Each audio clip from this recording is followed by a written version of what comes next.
આજે પ્રિસાના પેરેન્ટ્સ અને પ્રિસા જેને ધોરણ 10ની અંદર સારામાં સારું પરિણામ આવ્યું છે 97.80 PR આવ્યા છે તેના બદલ એના પેરેન્ટ્સને અને પ્રિસાને ખૂબ ખૂબ અભિનંદન.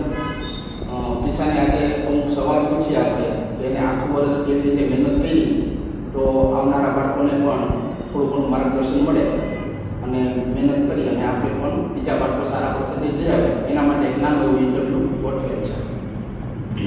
બેન, આખા વર્ષનું તમે વાત કરી, ધોરણ 10 સ્ટાર્ટ થયું તો તમે સ્કૂલ સાથે ટ્યુશન સાથે કઈ રીતે મહેનત કરી છે? સ્કૂલ અને ટ્યુશન અવર્સમાં તો જે મહેનત થતી તો છે, પછી ઘરે જઈને થોડું બ્રેક લઈને સ્કૂલે જે ભણાવ્યું હોય થોડું પાછું રીડિંગ કરી લેવાનું, પછી પોતે મહેનત કરી હતી. રોજના 4 to 5 અવર્સ મહેનત કરી હતી. થોડું વચ્ચે બ્રેક લેતા રીડિંગ કરવાનું, પછી એકવાર રિવિઝન કર્યું હોય એ થોડા દિવસ રહીને 10-15 દિવસ રહીને પાછું મહેનત કરી હતી. એવી રીતે તમે મેથેમેટિક્સ સબ્જેક્ટ છે એમાં તમે દરેક સમને કઈ રીતે પ્રેક્ટિસ કરતા? એક સમ જ્યાં લગી ન આવડે ત્યાં લગી એની પ્રેક્ટિસ કરતે અને એની જેવા બીજા સમની પણ પ્રેક્ટિસ કરતી જેથી આવડી જાય. MCQ માટે શું કહેવું? બોર્ડમાં જે MCQ 1 માર્ક્સના ક્વેશ્ચન પૂછે છે એની વિશે શું કહેવું તમારે?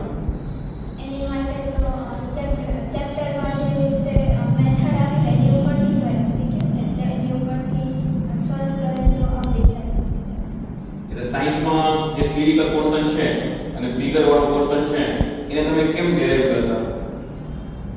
સાયન્સમાં તો થિયરી તો સ્કૂલ ટ્યુશન એક્સપ્લેન થઈ જાય સરખી રીતે એટલે એ તો સમજાય જાય, પછી ઘરે જઈને એકવાર રિવિઝન કરી લેવાનું અને ડાયાગ્રામ ને બધા ફિગર્સ માટે 1-2 વાર થોડીક વાર પ્રેક્ટિસ કરવાની સરખી રીતે, પછી એક્ઝામ પહેલાં એટલે બધા ડાયાગ્રામ પ્રેક્ટિસ કરવાની એટલે એ સરખી રીતે આવડી જાય. બેને આખા વર્ષની વાત તો કરી પણ બેન તમે છેલ્લા મંથની અંદર કોઈ સ્પેશિયલ સ્ટ્રેટેજી એપ્લાય કરી હોય એક્ઝામને કઈ રીતે ટેકલ કરવું તો એ બાળકો માટે બતાવશો.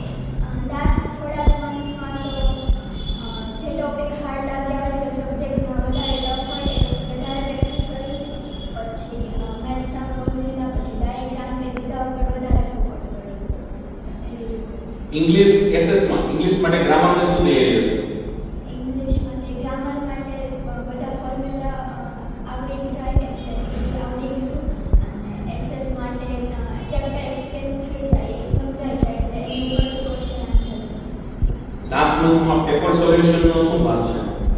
લાસ્ટ યરના બધા પેપર સોલ્વ કર્યા એની ઉપરથી બોર્ડમાં કઈ ટાઈપના ક્વેશ્ચન્સ આવે એ સમજાય જાય એટલે એ ઉપરથી એક્ઝામ ઇઝી લાગે એટલે થોડુંક ટેન્શન ઓછું થઈ જાય એટલે પેપર સોલ્વ કરવાનો બહુ સારું.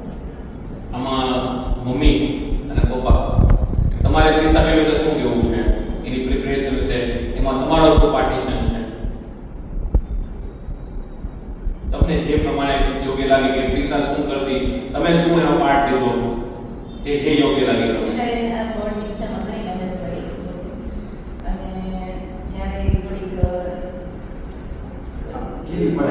મળતી તો એને મોટિવેશન કરતા અને ક્યારેક થોડીક વાર બ્રેક લઈને થોડીક વાર પાછું 2 કલાક રીડિંગ કરીને 15-20 મિનિટનો બ્રેક લેતી અને એને ક્યારેક કંટાળો આવે તો કહે કે ભાઈ થોડાક ફ્રેશ થઈ જાય આટલામાં પછી પાછી વાંચવા બેસતી. એવી રીતે અને ટ્યુશનનો અમને ખૂબ જ સપોર્ટ મળ્યો છે બંને સરનો અને ખૂબ જ મારી ડિગ્રી આગળ આવી ગઈ છે. પપ્પા તમારે શું કહેવું? હું તો બિઝનેસમાં માણસ છું, કંઈ બાકી નથી. એમએસસી ઇન્સ્ટિટ્યૂટના સાહેબોએ એ સારું ગાઈડન્સ આપ્યું છે. ગમે ત્યારે પૈસા આપવાથી ત્યારે ગમે ત્યારે ફોન કરે અને અડધી રાતે પણ એને જવાબ આપતા અને એનો પ્રશ્ન સોલ્વ કરાવી દીધા. એટલે બેન છે અમારી પાસે સ્ટાન્ડર્ડ 8, 9 ને 10 આમ 3 વર્ષ 2 કલાક અમારી પાસે ગાઈડન્સ લઈ છે અને ગમે ત્યારે રિસર્ચ અમે કીધું છે એના જે રાઇટિંગ છે, એનું જે પ્રેઝન્ટેશન છે, એની જે મહેનત છે, એનું જે ડેડિકેશન છે એ હંમેશા એક અલગ જ લેવલ હોય છે. ક્લાસમાં ઘણા સ્ટુડન્ટ બેઠા હોય છે પણ બેનને અમારે એ નથી કેવું પડ્યું કે તમારું ફોકસ નથી. બેનને અમારે એમ જ કહ્યું બેન તમે ધ્યાન દો. બેનનો એક જ ફોકસ છે કે મારે સ્ટડી કરવાનું છે અને મારે આમાં બની શકે એટલું ફોકસ કરીને સારા માર્ક્સ લાવવાના છે. બેનને સ્કૂલ લેવલે A1 ગ્રેડ છે અને એકદમ સારું પરફોર્મન્સ કર્યું છે, એમાં કાંઈ ઘટે નહીં. અને આગળ જતા તમારે સાયન્સમાં ક્યાં ગ્રુપ સાથે આગળ વધવું છે? બી ગ્રુપ સાથે આગળ વધવું છે. એવું ઈશ્વરને હું પ્રાર્થના કરું છું કે આગળ જઈને એક સરસ મજાના ડોક્ટર બને અને આપ બધાની સેવા કરે. જય હિન્દ, જય ભારત.